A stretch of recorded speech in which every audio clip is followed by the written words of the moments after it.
Hey there, beautiful souls, and welcome back to Philosophies for Life, the podcast where we dive deep into ancient wisdom and modern insights to help you live a more fulfilling, meaningful life. I'm so glad you're here with me today because we're about to explore something truly transformative. We're going to talk about Gautam Buddha, the enlightened one, and a remarkable story from his life that gave birth to the profound tradition of Zen. This isn't just a story about a man or a moment. It's a lesson in presence, in awareness, and in finding the deepest truths beyond words. So settle in, grab a cup of tea if you like, and let's journey together into a tale that might just change the way you see the world. Let's start with the story that inspired today's episode. Picture this: a quiet ashram, nestled in nature, where 500 disciples of Gautam Buddha are gathered, eagerly awaiting his daily discourse. Now, Buddha was known for his impeccable timing, never late, never making anyone wait. But on this particular day, something was different. Hours passed, and the disciples started murmuring among themselves, wondering what could have delayed their beloved teacher. Just as their restlessness grew, Buddha finally arrived, holding a single lotus flower in his hand.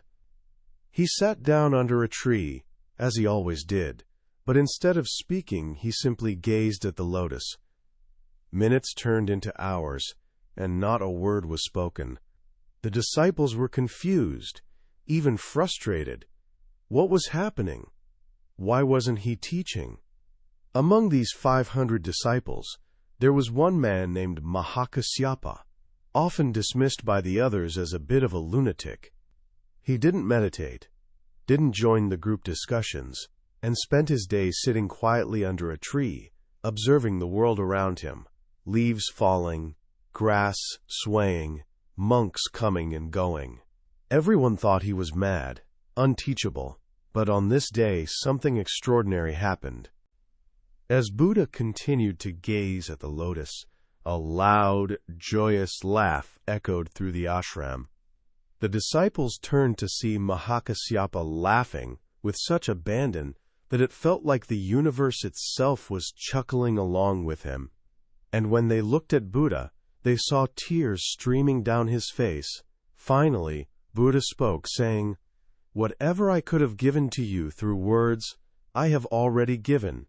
But what cannot be given through words, I have given to Mahakashyapa." And with that moment, the tradition of Zen, meaning meditation, was born. Let's unpack one of Buddha's teachings that resonates with this story. Do not dwell in the past. Do not dream of the future. Concentrate the mind on the present moment. This isn't just a nice saying to put on a coffee mug. It's the essence of what happened that day with the lotus flower. Buddha wasn't teaching with words. He was embodying pure presence, pure awareness, and Mahakashyapa, the so-called madman, understood it instantly. He saw what the others couldn't, because he wasn't caught up in expectation or overthinking. His laughter was the sound of enlightenment, of realizing the beauty and simplicity of the moment. There's another powerful idea from Zen tradition that ties into this. When you realize nothing is lacking, the whole world belongs to you. This comes from Lao Tzu, but it echoes the Zen philosophy that emerged from Buddha's silent teaching. Mahakashyapa didn't need words or structured meditation to get it. He was already living in a state of acceptance, of just being.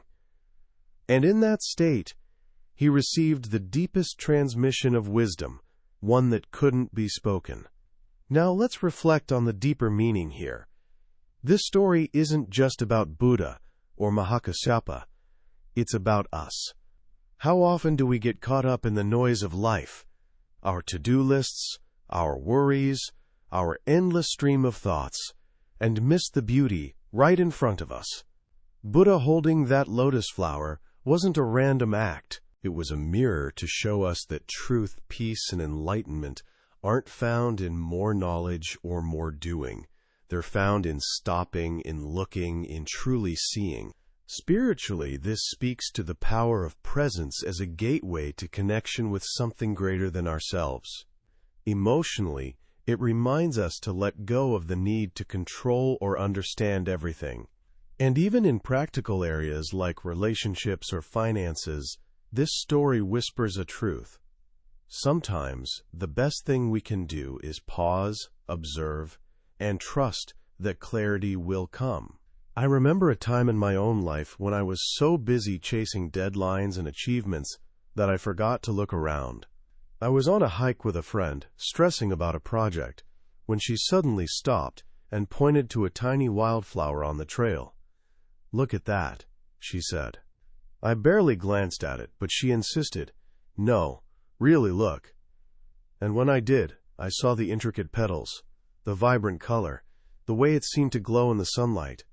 For a moment, my mind went quiet. All the stress melted away.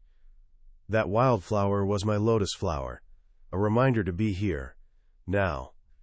And I wonder, when was the last time you had a moment like that?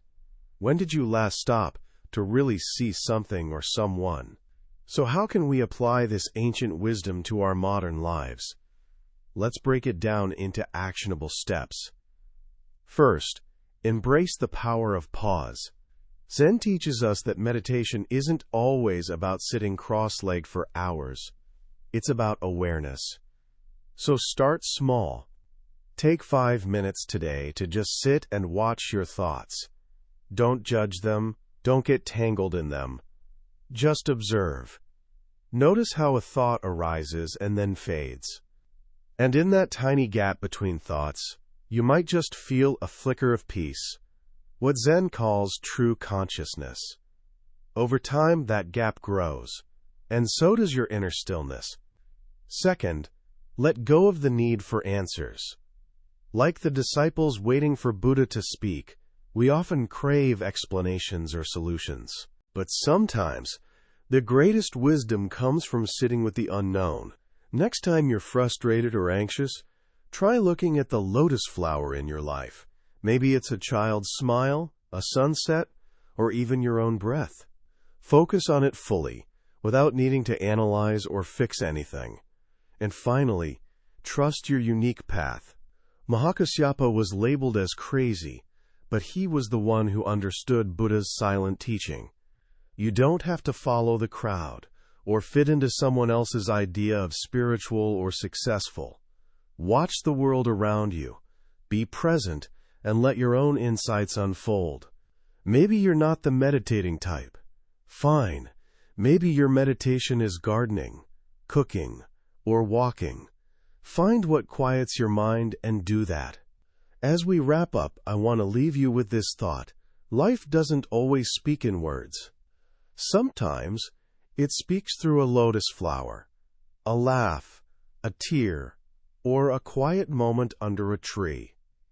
The story of Buddha and Mahakashyapa reminds us that the deepest truths are often silent, waiting for us to notice them. So I challenge you this week to find your lotus flower, something or someone that pulls you into the present moment.